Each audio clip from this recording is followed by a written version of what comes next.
Hello everybody and welcome to my Wrestlemania 39 Night 2 review. It was a good show, not as good as Night 1, not even close, but it was heartbreaking. I still can't get over the main event. I still can't get over that, but here's my review. The Miz and Snoop Dogg kicked off the show once again, talking about what happened the night before at Night 1. And talking about what's going to happen at Night 2. Then said, let's get this show on the road. And we got it started. Opening the show, surprisingly, I did not think this was going to open the show, but it did. We got Once in a Lifetime, Omos versus Brock Lesnar. And well, this match was alright. Like, I didn't have any expectation for this match. So, you know what, cool. Two big meaty men slapping meat, alright. And that's what it was. Omos dominated Brock Lesnar in the beginning. Omos was beating the hell out of Brock Lesnar. But towards the end, Brock Lesnar finally freaking went into God mode. Hit 3 suplexes onto Omos. F5. 1, 2, 3. Brock Lesnar gets the win. That's all that happened. Next, we got the Women's Wrestlemania Showcase. Liv and Raquel, Natalya and Shotzi, Chelsea and Sonya, and Shayna and Ronda. This is not as good as the men's. I knew it was gonna be as good because it's just random ass teams, random ass single stars thrown together as a team. That's all it was. There were some cool moments. One time Chelsea was scared of Raquel, so she jumped off the top onto the outside onto everyone. Then Raquel powerbombed Liv onto the outside onto everybody. Then Natalya hit a double sharpshooter onto Chelsea Green and Sonya Deville. And then Liv Morgan came in and hit like a code breaker. But towards the end, everyone was down except Shotzi. Everyone was nowhere to be found except Shotzi, Ronda, and Shayna. Ronda went in there. Ronda and Shayna didn't even do much in this match. Armbar to Shotzi. Shotzi had no choice but to top out. Ronda and Shayna get the win. I just called it. Then Bobby Lashley came out. He didn't go to the ring. He just came out to the entrance. It was like, oh, is Bobby Lashley going to do his open challenge? No. He came out not even in ring gear. He came out in a nice suit with the Andre the Giant Memorial Battle Royal trophy there. Like, ladies and gentlemen, please welcome the Andre the Giant Memorial Battle Royal winner, Bobby Lashley. Came out. He was swinging about the trophy. He was like, yeah. That's it. Come on, guys. Why couldn't Bobby have a match? I wanted Bobby Lashley versus KSI. Next, we got the triple threat match for the Intercontinental Championship. I thought this was going to open the show, but I was wrong. Gunther defended against Sheamus and Drew McIntyre, and, well, I called it. It was a banger. Banger, banger, banger, banger, banger. I don't know about best match or not, because main event delivered, but this was hard-hitting. Chops, chops, chops. They're all 3 of these men's chests were red as hell. One time, Sheamus and Drew McIntyre chopped Gunther, did the 10 beats of the Battle Ring together to Gunther. That I believe Drew McIntyre suplexed Sheamus into Gunther. Gunther hit the Larry and the powerbomb on the McIntyre and Sheamus, but they still kicked out.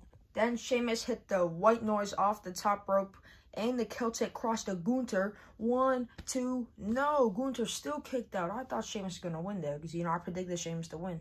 Towards the end, Gunther was nowhere to be seen. It was McIntyre and Sheamus being the hell out of each other. They were cheering for Sheamus, booing for McIntyre when they were doing the yeah, boo, yeah, boo, yeah, boo.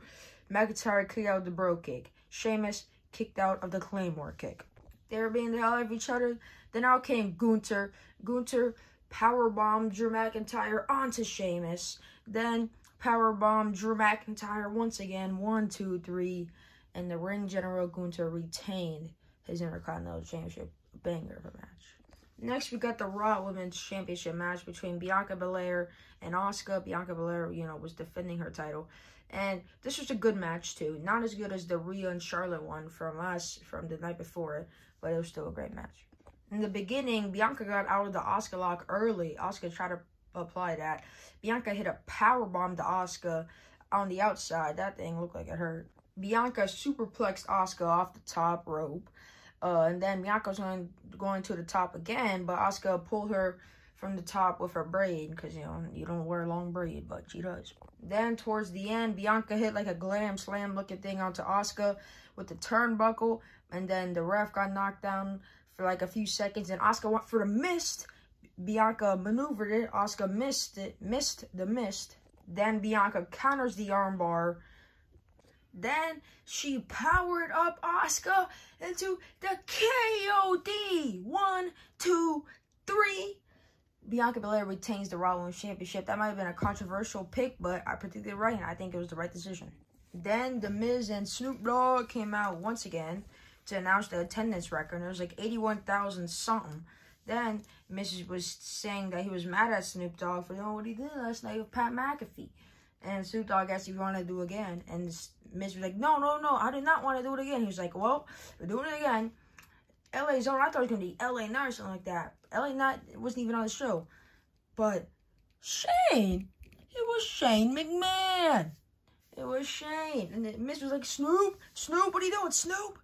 So, and then ring the bell. Shane was throwing lefts and rights. Then Shane jumped, then fell down and cracked his ankle. I was like, oh damn, he cracked it. I hope Shane is okay.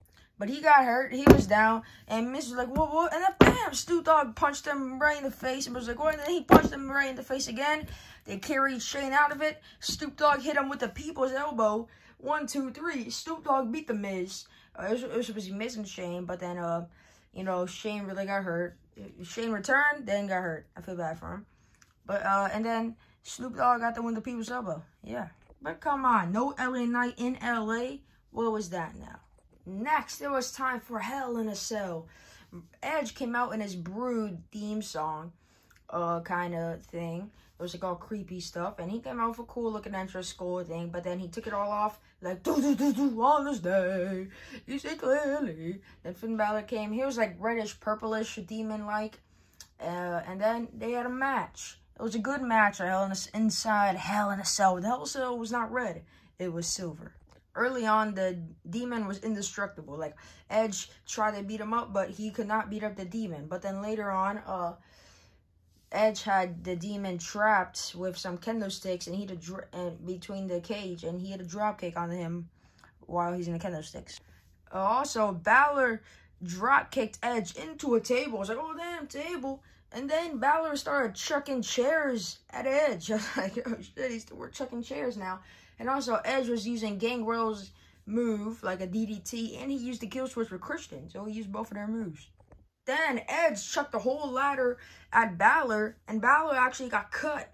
Like, Balor got cut in the face, and they had to stop the match for like 2 or 3 minutes because the medical staff had to help him because he was really bleeding really bad. So Edge was just wandering around trying to get any weapons that he could get. He actually hit him really bad.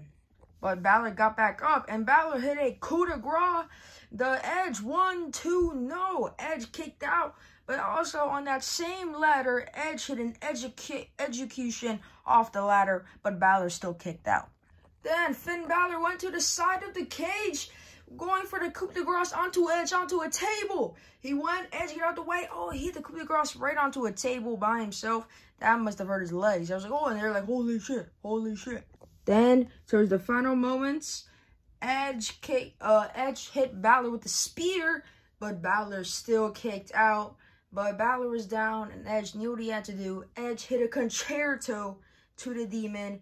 1, 2, 3, and Edge got the W. A lot of people are surprised that they didn't let the demon win, but like I said, Edge needed the win, and Edge got the win.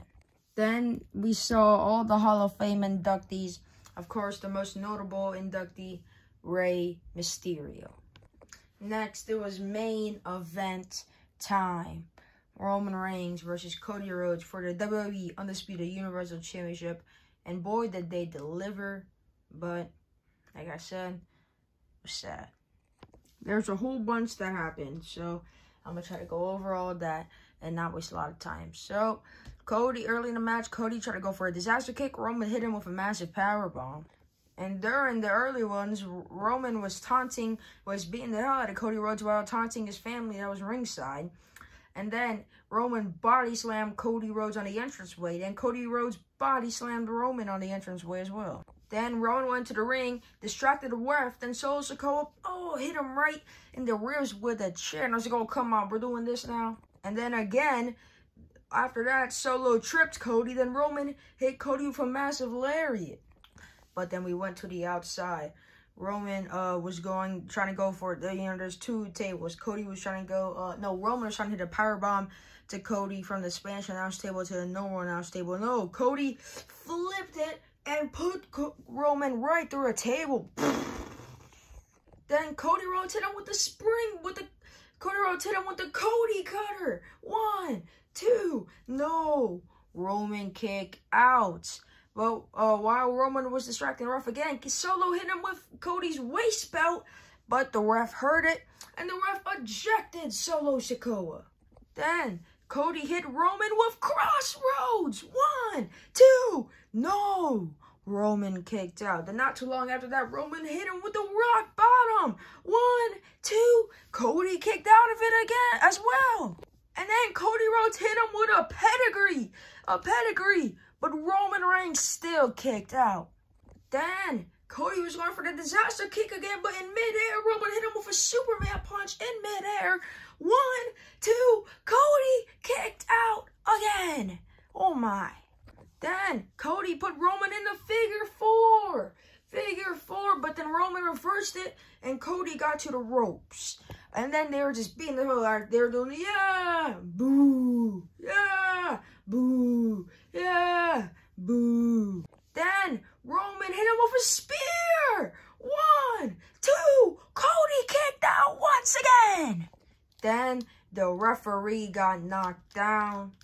And then out came those damn Usos, beating the hell out of Cody Rhodes. Even though they lost the titles, they're still with the bloodline.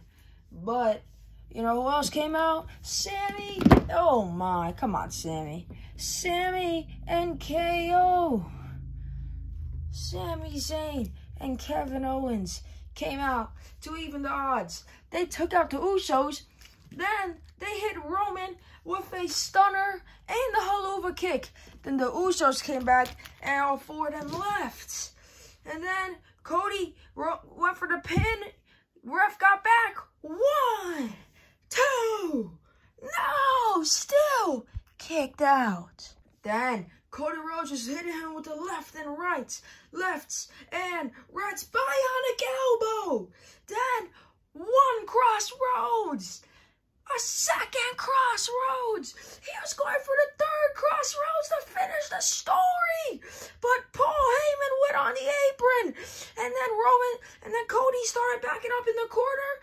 Then Solo Sikoa came back. Solo Sikoa hit Cody with a Samoan spike right to the throat. I was like, no, no, no, no. Then Roman hit him with a spear. 1, 2, 3. That's how it ended. Roman Reigns retained the championship. That's why I said it was heartbreaking. I was so mad. I was so sad. Cody had to finish the story, and he could not finish the story. But they want... I don't acknowledge Roman. What do you mean? He only wins because of interference. If he could win a match by himself, I would acknowledge him with ease. But he can't win by himself, so I'm not acknowledging anybody. But that was my WrestleMania 39 Night 2 review. It was heartbreaking. Yes, it was. But also not as good as Night 1 whatsoever. But still good. See y'all in my next one. Also, no Raw review because nothing is announced for the show. But no Raw preview because there's nothing else for the show. But there will be a Raw review tomorrow night.